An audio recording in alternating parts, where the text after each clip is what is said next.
Hey guys, I was wanting to tell you about this new snake I got. She's a ball python. I was going to tell you a little bit of her story. I got her 2 days ago, and when I got notified that, she needed a home, the guy told me that, oh, well, he got her from a lady whose husband died, and apparently he met her on like Craigslist or something, but he was actually going to buy like a grill. And she was like, well, you can have the grill for free if you, take the snake with you. Well, of course he took it, and he doesn't know how to care for a snake, obviously. Well, he was keeping it in a closet, no light, nothing. He didn't have a heat lamp on it. He didn't have, any kind of light in that closet. And it just,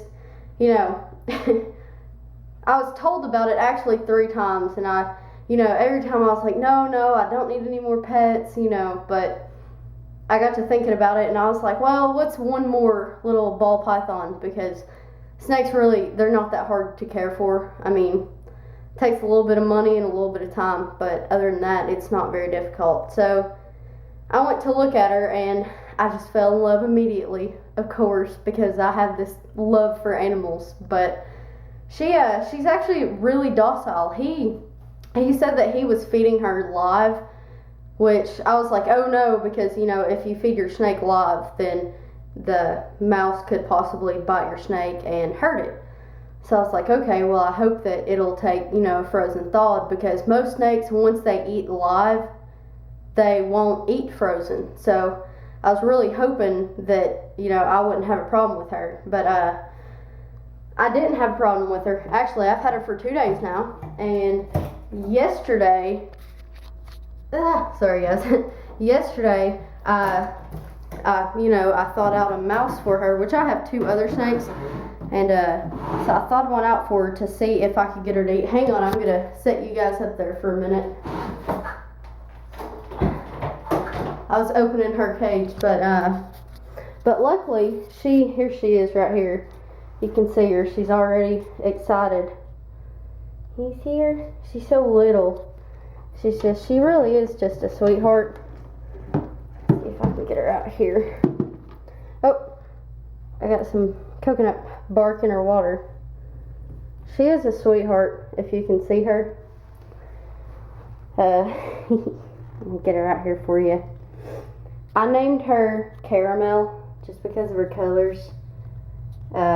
She is really pretty.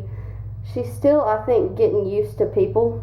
She seems a little bit, not so much afraid, just, if you haven't had a lot of people messing with you, you kind of don't know what's going on. So it's kind of new to her, I'm guessing, and she's still young, so that might play a part in it. But I got her set up here on the floor now, which this cage they gave me, it's cracked on the bottom. So I had to put felt on it because I didn't want her to cut herself. And then I just put the coconut bark on top of it. And right now, it's obviously cheaply set up. I don't have a thermometer, which I have a temperature gun, so it's all good. But, I just got her a little bit bigger cage. It's at the store right now. I'm going to go pick it up Saturday because I don't have a truck. But I mean, even this cage right here, it's, really good size for her, actually. And it might be why she feels a little bit insecure, because it's so big for her and she's so little that it's like, oh no, because she obviously isn't content with her surroundings yet. She's not comfortable.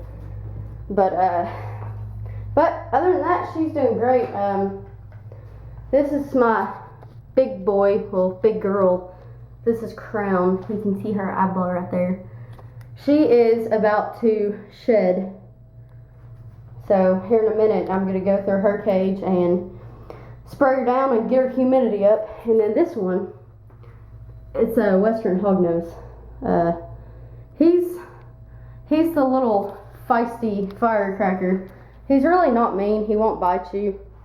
But, he scares people.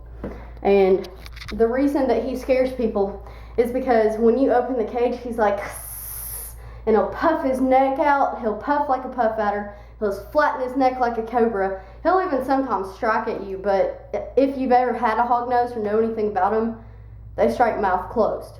So they're obviously not going to really bite you, which I've had him for like 5 years and he's never bit me. You know, he just puts on his whole little tantrum thing and, you know, but you can see this guy right now. He's sticking his little nose out. He's kind of looking like, what's going on? Let me zoom in for you. There you go. You can see her little face. See her right there? Yeah. But I'm gonna try to just let her rest and let her get comfortable with her surroundings, because, I mean, think about it. If you moved somewhere else and you didn't know anybody, you'd be very uncomfortable too.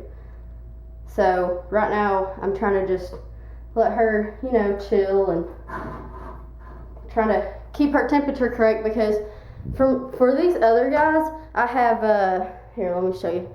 I have this temperature controller. It's a Zillow temperature controller. And what it does is, if I want them to be 88 degrees, which is what you need your boas to be, then that little timer right there, if it goes above 88, it clicks it off. But if it goes colder, you know, it clicks it back on. And it's really good, especially if you go out of town on vacation or anything like that, because you don't have to worry about them, you know. Just have somebody come check, make sure everything's still working, they still have water, and it's great. So that's going to be all for today. Tomorrow, or whenever I make my next vlog, I'm going to talk to you about snake mites, and then how to get rid of them and how much of a pain they are. If you guys have any questions or you want to know anything else, especially about animals, you know, I'm here, so go ahead and ask me. Thanks.